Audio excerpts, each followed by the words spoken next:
kami ng isang makina sa junk shop na Rusi 125. So yan, nilinis muna yung makina.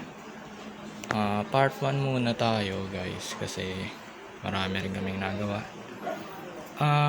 Yung makina pag nalinis na ay ilalagay ito sa bobber na ginawa niya rin ng tatay ko na yan. And papakita ko sa inyo mamaya yung mga gawa niya na hindi namin na-videohan dahil wala kaming pang video. Yan.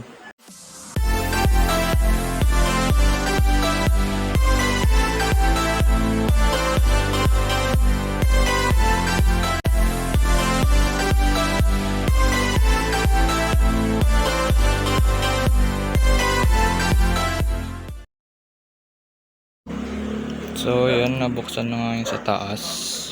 Sabi niya ay maayos pa naman yung loob, malinis naman.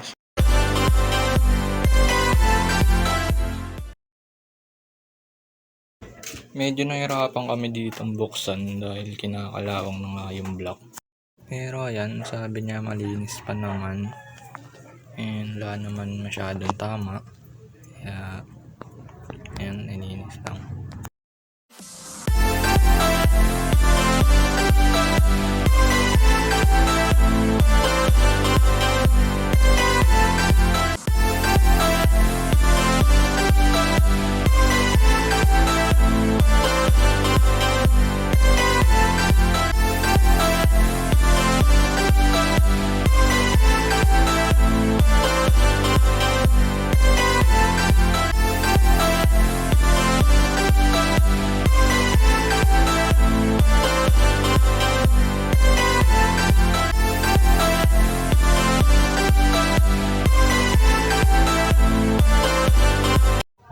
So ayan yung block, kinakalawang na siya, pero malilinis naman siya, di makaka-apekto dun sa mismong daanan ng piston.